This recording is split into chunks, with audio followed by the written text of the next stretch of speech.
Bonjour, nouvelle vidéo pour des élèves de filière technologique. Il sera question de la notion de probabilité conditionnelle.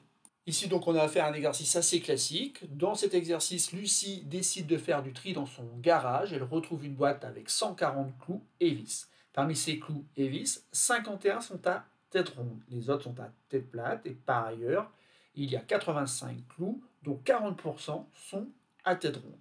Dans un premier temps ici, donc, on nous demande de compléter ce tableau qui va récapituler un petit peu toutes les données dont on a accès après avoir lu les quelques lignes de l'énoncé. Deuxièmement, Lucie choisit un objet au hasard dans la boîte. A est l'événement, elle a pris un clou. B, l'événement, elle a pris un objet à tête plate. On nous pose des questions donc de probabilité. Petit a, déterminer la probabilité des événements A, B, puis A inter B. Deuxièmement, déterminer la probabilité de l'événement A sachant B, puis celle de l'événement B sachant A. Alors, dans un premier temps, je vous demande d'appuyer sur pause, d'essayer donc de faire cet exercice, et simplement après, vous pouvez lire la suite de la vidéo afin de comparer avec la correction que je donnerai de cet exercice. Alors, passons à la correction de cet exercice. Et donc, répondons à la première consigne où il faut compléter le tableau. Bon, ça ne va pas être très compliqué, du moins dans un premier temps. On sait qu'il y a 140 clous et vis. Donc ici, je vais rajouter tout simplement 140. Ensuite, que sait-on? Parmi ces clous et vis, 51 sont à tête ronde. Donc, on voit bien ici la ligne tête ronde. Je vais mettre 51. Et ensuite, on dit que les autres sont à tête plate. Donc, je vais faire une petite soustraction. 140 moins 51. Bon, je vais finir par trouver 89.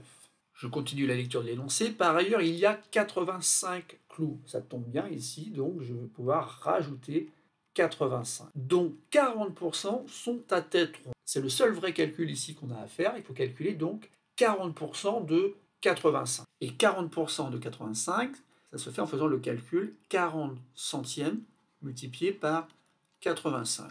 Ou encore, puisque 40%, ça s'est réécrit 0,40 ou 0,4, ça fait 0,4 multiplié par 85. Après, il y a deux possibilités. Soit je prends la calculatrice, soit je me rappelle que j'ai su faire à un moment donné ce calcul. En effet, ici, j'ai considéré qu'il n'y a pas de virgule dans un premier temps. Et je vais faire 4 fois 5, 20. Je marque le 0, je retiens 2. 4 fois 8, 32. Et 2, 34.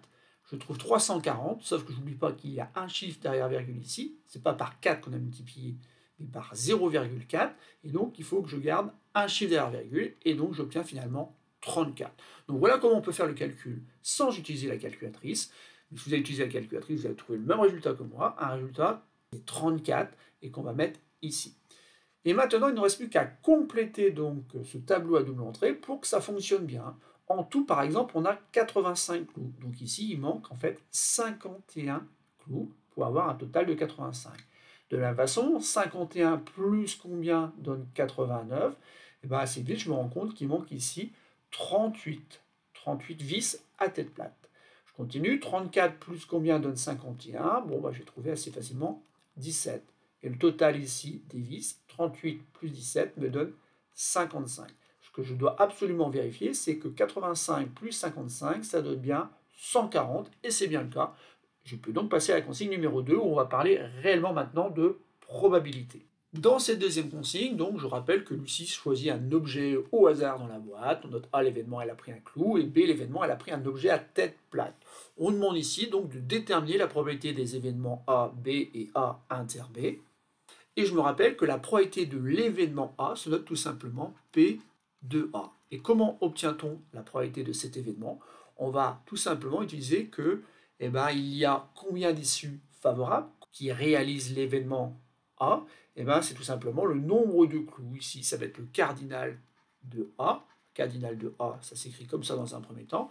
Sur le cardinal de E, qui est en fait tout simplement l'ensemble des issues de l'expérience aléatoire. Cardinal de A, je répète, c'est donc il y a 85 possibilités, 85 issues qui réalisent l'événement A, sur un total de 140. Et donc j'ai déjà exprimé finalement la probabilité de l'événement A, une probabilité que je peux réécrire plus simplement, en regardant tout simplement le fait qu'en haut et en bas, je peux simplifier par 5. Quand je cherche, ça fait trouver 5 fois 17 sur 5 fois 28. Je simplifie par 5 et j'obtiens en fait 17/28. 28e, et il n'y a pas vraiment de raison d'aller prendre la calculatrice pour avoir une valeur approchée de ce nombre-là. Je vais garder 17 28e.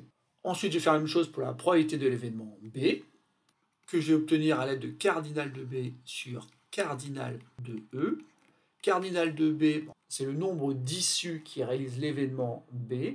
L'événement B, c'est obtenir un objet à tête plate, donc il y a 89 issues sur 140. Et là, je ne peux pas simplifier, donc je vais garder ce résultat-là, 89 140e.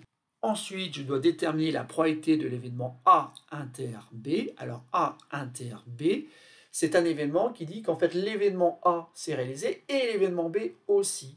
Donc c'est l'ensemble ici des issues qui réalisent à la fois A et B qui m'intéresse. Et le cardinal de A inter B, c'est le nombre d'issues qui réalisent à la fois l'événement A et l'événement B. Autrement dit, il faut prendre un objet qui soit un clou et qui soit à tête plate. Et dans le tableau ici, un clou à tête plate, on voit qu'il y a 51 clous à tête plate, donc il y a 51 issues qui réalisent l'événement A inter B. 51 sur 140. Ici encore, on ne peut pas simplifier, donc je vais rester avec cette expression 51 140e. On va passer donc à la consigne petit b. Et cette fois-ci, on va nous demander de déterminer la probabilité de l'événement A sachant B, puis celle de l'événement B sachant A. Et là, bien sûr, c'est quelque chose qui apparaît comme quelque chose de nouveau en classe de première. Et pour répondre à cette consigne, donc, on doit se rappeler de cette définition, que je vais mettre ici. Si A et B désignent deux événements, tels que le cardinal de B soit différent de 0, la probabilité de A sachant que B est réalisée se note P de A sachant B, avec ici donc le B un peu plus bas que la lettre P, et elle est définie par l'égalité P de A sachant B est égal au cardinal de A inter B sur le cardinal de B. Et on va simplement donc utiliser cette définition. Alors ça tombe bien parce que le cardinal de A inter B, on vient de l'expliquer, et on a trouvé qu'il y avait 51 issues qui réalisaient à la fois A et B, qui réalisaient l'événement A inter B. Par contre, au lieu de diviser par cardinal de E, au lieu de diviser par l'ensemble des issues, on va simplement diviser par le nombre d'issues qui réalisent l'événement B. Et donc ici, on va diviser par 89. Et donc la probabilité qu'on obtient, c'est une probabilité qui s'écrit sous forme fractionnaire, 51 sur 89. Et ce résultat-là, finalement, il n'est pas si difficile que ça à interpréter, puisque finalement, ici, ça consiste tout simplement à déterminer la probabilité qu'on obtienne donc un clou, sachant qu'on a un objet à tête plate. On a 51 clous parmi les 89 objets à tête plate. Donc la probabilité, c'est tout simplement 51 sur 89. Et pour terminer cet exercice, il nous faut maintenant déterminer la probabilité de l'événement B sachant A. Donc il faut bien connaître donc, la propriété, parce qu'en fait ici, on va devoir changer pas mal de choses. Déjà, c'est la probabilité de B sachant A, donc maintenant ça va s'écrire comme ça. Les deux notations se ressemblent beaucoup, mais pourtant on ne va pas obtenir le même résultat. Au numérateur ici, on va conserver cardinal de A inter B, tout simplement parce que l'ensemble des issues qui réalisent à la fois A et B, c'est l'ensemble des issues qui réalisent à la fois B et A. Donc A inter B, c'est la même chose que B inter A. Donc je n'ai pas eu besoin ici de modifier ce qui était marqué. Par contre, c'est la probabilité de l'événement B sachant A. Sachant A, il va falloir maintenant diviser par cardinal de A. Il va falloir diviser par le nombre d'issues qui réalisent l'événement A. Donc au numérateur, si on a bien compris, il n'y a aucune raison que ça change. Ça fait 51. Sauf que cette fois-ci, on va diviser par cardinal de A. On va diviser par 85. 85 qui n'est pas égal à 89. Et ici, si on veut vraiment être le plus précis possible, il faut juste remarquer qu'en fait, 51 sur 85, c'est quelque chose qu'on peut réécrire plus simplement, même si ce n'est pas si facile que ça à voir. Au numérateur, on a 3 fois 17, et au dénominateur, on a 5 fois 17. Donc la probabilité se réécrit tout simplement 3 cinquièmes. Voilà, c'est tout pour ce petit exercice. Donc dans un premier temps, on a complété un tableau à double entrée en s'aidant donc de l'énoncé. Et dans un second temps, on a déterminé des probabilités en comptant le nombre d'issues favorables par rapport au nombre d'issues totales. Mais on a aussi parlé de probabilité conditionnelle. Et la probabilité conditionnelle ici, c'est tout simplement la probabilité d'un événement, sachant qu'un autre s'est réalisé. Et on l'obtient à l'aide de cette formule.